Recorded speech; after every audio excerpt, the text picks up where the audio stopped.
Bonjour, nous sommes le vendredi 8 mars 2024 et nous allons parler de l'état de l'Union prononcé par Joe Biden. Oui, celui-là qui se rappelle à peine de son nom. Les guerres à Gaza et en Ukraine, Donald Trump, son âge, ce qu'il faut retenir du discours sur l'état de l'Union prononcé par Joe Biden. Le président américain s'est exprimé pendant plus d'une heure devant le Congrès jeudi soir. À une heure, c'est quand même... c'est un miracle. Une heure quand même il a tenu. À mon avis, ça doit être une doublure. Hein. En sous-titre de ce grand rendez-vous annuel, la présidence de novembre. Les élus républicains moquaient depuis des mois sa prétendue déchéance physique et mentale. Pourtant, lors de son traditionnel discours sur l'état de l'Union, prononcé dans la nuit du jeudi 7 au vendredi 8 mars, Joe Biden a lâché ses coups. Devant le Congrès, il a frappé fort contre Donald Trump, son prédécesseur, qu'il devrait de nouveau affronter en novembre. Contre Vladimir Poutine, face à qui il ne pliera jamais. Ouais, il pliera peut-être pas devant Poutine, mais devant le temps. Il a déjà quand même plus de 80 balais. Hein. Poutine, il a une dizaine d'années de moins, hein, environ. À 8 mois de la présidentielle, le démocrate de 81 ans a semblé dérouler un discours de campagne. Voici ce qu'il faut retenir de cette prise de parole qui a duré plus d'une heure. Alors, on va commencer par déjà sur Donald Trump. Bon. Qui pensait à un moment que c'était encore le président en exercice quand même. Pendant son heure de discours, Joe Biden a attaché, avec férocité rare, celui qu'il est quasiment assuré d'affronter à nouveau à la présidentielle. Oui, parce qu'il n'y a pas de concurrent, c'est pas Nikki Haley qui va se présenter. Hein. Il a évoqué Donald Trump à 13 reprises, mais sans jamais le nommer.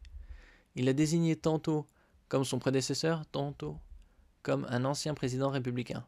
Il a accusé de se soumettre à la Russie et de mettre en danger la démocratie américaine. Mais qu'est-ce que la démocratie américaine? C'est les autres se soumettent aux Américains et voilà, vous êtes déclaré démocratie. Mon prédécesseur dit à Poutine, faites ce que vous voulez, a rappelé le président sortant devant le Congrès. C'est une citation, un ancien président a vraiment dit ça, se soumettant à un dirigeant russe, je pense que c'est scandaleux. C'est dangereux et c'est inacceptable, a lancé le président sortant. Depuis le président Lincoln et la guerre de sécession, jamais notre liberté et démocratie n'ont été attaquées dans notre pays comme elles le sont aujourd'hui. S'il est réélu en novembre, Joe Biden promet d'incarner l'optimisme et la force morale contre la rancœur et la haine alimentée par Donald Trump.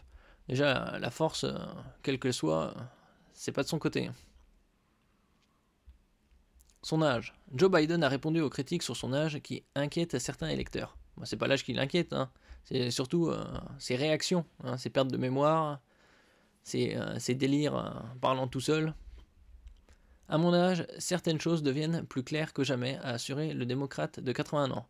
Plaisantant même, je sais que cela n'en a pas l'air, mais je suis là depuis longtemps. Ouais. Le démocrate a également évoqué son état de santé.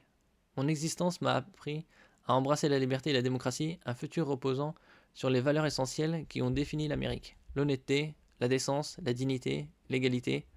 La question à laquelle notre nation est confrontée n'est pas l'âge que nous avons, mais l'âge qu'ont nos idées. La haine, la colère, la revanche, la vengeance figurent parmi les idées les plus vieilles. Mais on ne peut conduire l'Amérique avec des idées qui ne font que nous ramener en arrière. Oui, enfin, ça c'est l'American Dream, hein. Il faut être endormi pour y croire. Hein. Sur la guerre en Ukraine. Sans surprise, Joe Biden s'est longuement exprimé sur la guerre en Ukraine et plus globalement sur le soutien militaire à l'Ukraine, suspendu depuis plusieurs mois à la Chambre des représentants. Il a exhorté le Congrès à voter l'aide à Kiev pour arrêter la Russie dans son invasion. Personne n'a arrêté l'invasion de l'Irak par les États-Unis.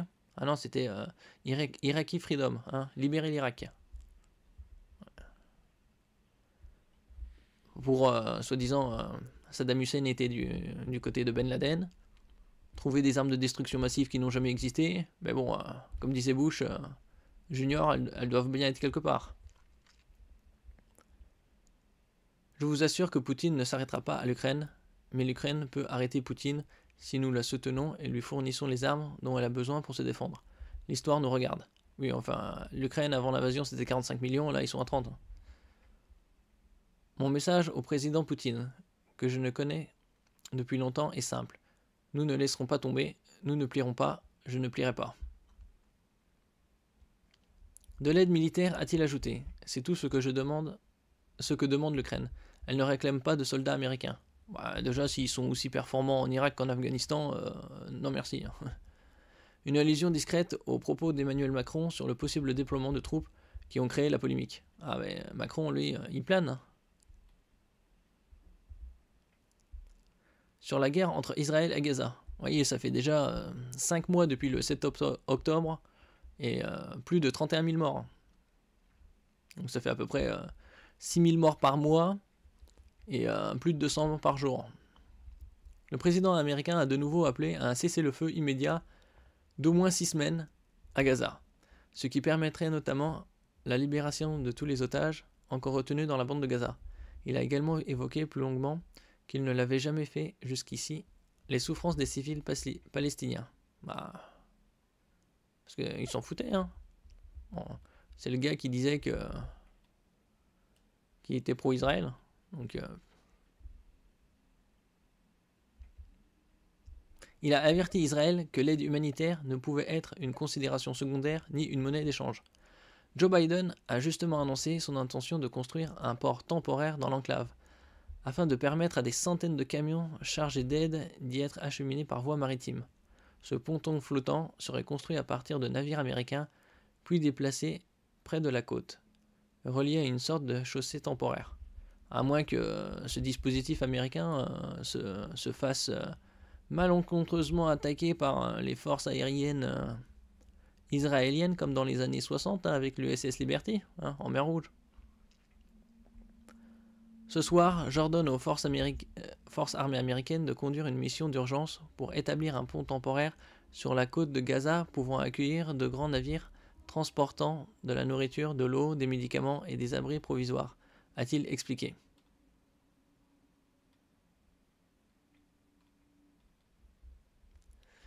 Mais conformément au souhait de Joe Biden, qui veut qu'aucun soldat américain ne soit sur le terrain à Gaza pendant que le conflit fait rage, c'est-à-dire la probabilité qu'il se fasse fumer, la construction de cette infrastructure ne signifie pas que les soldats américains seront déployés au sol.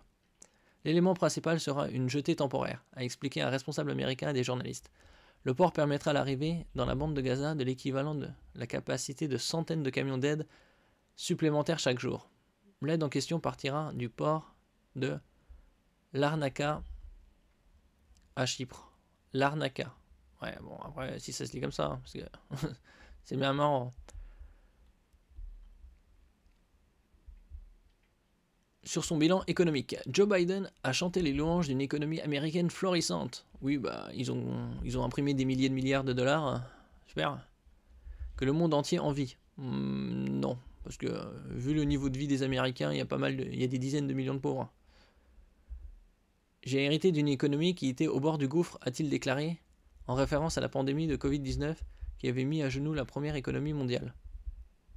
15 millions d'emplois ont été créés en 3 ans, c'est un record, et le taux de chômage est le plus bas depuis 50 ans.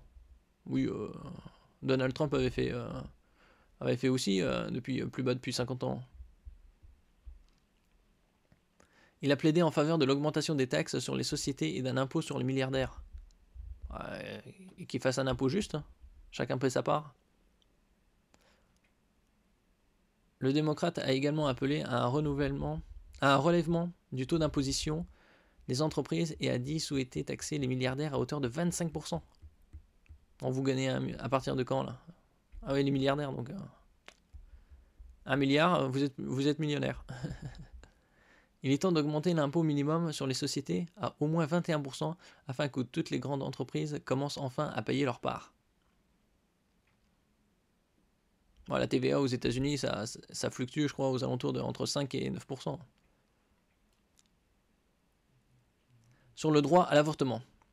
Joe Biden a lancé une défense enflammée du droit à l'avortement, évoquant le pouvoir électoral des femmes. Oh, il va peut-être même faire pareil que sous Macron, inscrit dans la Constitution.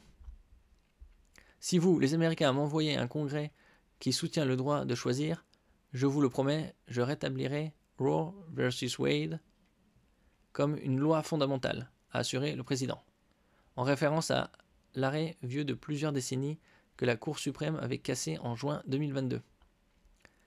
Clairement, ceux qui se vantent d'avoir annulé la protection fédérale du droit à l'IVG n'ont aucune idée du pouvoir des femmes, a-t-il assuré, avant de s'adresser à l'Assemblée assise devant lui. Beaucoup d'entre vous, dans cette salle, ainsi que mon prédécesseur, promettent d'adopter une interdiction nationale de la liberté de disposer de son corps. On va disposer de son corps, c'est soi-même, hein. C'est pas non plus un objet externe. Mon Dieu, quelle autre liberté retirez-vous? Parce qu'il croit à Dieu, lui. Ouais, il est marrant.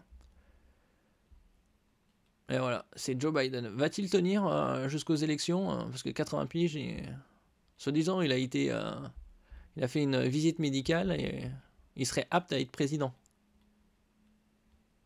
Ouais. Merci pour votre écoute. N'oubliez pas de laisser un commentaire, un j'aime, de partager et de vous abonner à la chaîne. À la prochaine fois.